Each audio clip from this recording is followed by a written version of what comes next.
Yeah, I really don't think that we should be making special allowances for people because of their race. Like what? Well, I mean, like affirmative action.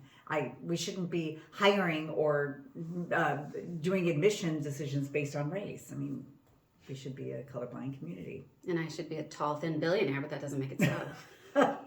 Very funny. Thank you. Well, unfortunately, affirmative action, at least as it pertains to race, was struck down by the Supreme Court in 2023. But I actually do think we should take that on because a lot of Americans truly don't understand how affirmative action really works. It just sort of feels like somebody's getting something that you aren't. Well, it does, yeah. That's funny that you say that because white women have been the biggest beneficiaries of affirmative action. Really? Mm-hmm. But let me use an analogy. So let's say we're from Browning High and we're hosting a track meet with Westfield High. Now, all of the runners are at the starting blocks, and our coach gets the idea to tie all of the ankles of the Westfield runners to the starting blocks, and then tie each individual's shoelaces together. What? Yeah. So the gun goes off and the runners are off. Well, our runners are off, but the Westfield High kids are just stuck there on the starting blocks, just confused and struggling. So a while later, about 2.5 laps into the race, our coach starts to feel really guilty, and he unbinds them from the starting blocks. So now the Westfield kids are off, but he still leaves each of their shoelaces tied together. So as you'd expect, even freed from their blocks, there's no real way these kids are gonna catch up. They're just sort of hopping along frantically. Oh, so after watching this pathetic display for another whole lap, the coach starts to feel really horrible, and then he undoes their shoelaces. So now the race is really off. But the only problem is that now the Westfield team, they're 3.5 laps behind in a 4-lap race. So there's no chance of catching up at this point, not without some kind of handicap. So criticizing these kids for being so far behind or losing the race would be unreasonable and cruel, don't you agree? Well, of course. Yes. Yeah, well, imagine that each lap represents 100 years of American history. So that would mean that those first 2.5 laps, when the Westfield kids were bound to the starting blocks, is African enslavement. And then that next lap, when the kids were just sort of hopping forward frantically, is segregation. So Black Americans are 350 years behind white Americans through no fault of their own. So don't you think they deserve some sort of compensation to level the playing field? Yes, yes. I mean, just because the coach finally came to his senses doesn't magically undo the harm caused. Well, yes, absolutely. But I didn't cause that harm. I mean, why should I have to suffer the loss of a job or a slot to someone unqualified? I mean, especially to a quota. Okay, well, quotas have been illegal since 1978. So that wasn't a thing when affirmative action was struck down in 2023. Affirmative action never called for unqualified blacks to get the edge over white candidates. So what affirmative action said was that if two candidates are equal in all other respects, one could consider race, gender, or disability status to break the tie. Mm-hmm. So just as an example, let's say we have two applicants to a university. Both have a 4.9 GPA, great letters of rec, community service, both want to go into the engineering department. How does the admissions officer choose, right? Mm-hmm. Well, under affirmative action, they would look and say, okay, well, applicant A is a white male. Applicant B is a Native American female. Mm-hmm. Now, analyzing our school demographics, we can see that we have very few Native Americans overall and fewer women than men in the engineering department. So in that light, let's give the spot to her. How is that fair? How is the legacy of enslavement fair? It is what it is. It's the inheritance we were left. Remedy always comes at the cost of someone. You know, the kids on our Browning High track team, they didn't hold those Westfield runners back. But both teams will now have to suffer the consequences of our coach's actions. You know, affirmative action, it just sought to undo an unfair advantage, while also seeking to create those diverse environments that hadn't been allowed to develop naturally. Yeah, but I wasn't around during slavery, so why am I to blame? Well, I don't think anyone is blaming you. Well, listen, you didn't win the Revolutionary War, right? But you take great pride in celebrating that victory and our accomplishments every 4th of July.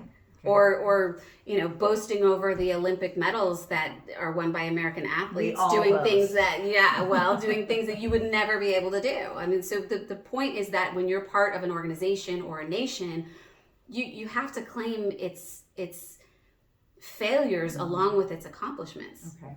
You know, I didn't personally subjugate Native Americans, but I gladly contribute my tax dollars towards their benefits and services, because that's just part of the restitution that my government owes them. The coach was hired to represent our school, and now our school is responsible for correcting the wrongs that he created. The remedy will now unfortunately come at the cost of everyone who's a student or employee at the school, whether or not they were even at the meet. Well, yes. But, okay, take your dad, for example. I mean, he was a very successful man. I mean, why should he get advantages over a poor white American? All right, okay, well, let's go back to our track and field analogy. So imagine that one Westfield high runner realized that his rope wasn't tied very tight, and he was able to break free about 2 laps into the race. And there was another player who just came from a nautical family and happened to be good at knots, and he untied the knot himself. And then there was a third runner who one of our Browning kids saw what the coach did, felt bad, and went and untied his shoelace. Now, those runners, through opportunity, luck, unusual aptitude, or just straight up gumption, were able to make some progress. But did they all not still suffer an injustice? Are they not entitled to some compensation for their struggles and losses? Right. So because my dad fought his way up from a poor farming family to a highly skilled professional, doesn't somehow magically erase all of the hurdles that as a Black man were unfairly put in his way, or the generations of denial, inaccess, and exclusion. If his dad or grandfather had been allowed to attend Harvard, I might have been eligible for legacy admission, which by the way is why legacy admission, as it applies to college admissions advantage, is essentially affirmative action for white people and men. It's a leg up that they themselves didn't earn and they suffered no harm for. Yeah, I can see that. But the only answer is not to use race as a consideration, negatively or positively. Yeah, well, I agree, but unfortunately, the founders of this country had a different idea. They rooted our economy in the exploitation of enslaved African labor. So to do that, they had to cultivate a mentality that would allow Americans to accept their justifications for slavery, and that kind of deep indoctrination doesn't reverse itself quickly. Listen, our founders, as brilliant as they were, succeeded in artfully crafting a society that is steeped in inequity and discrimination.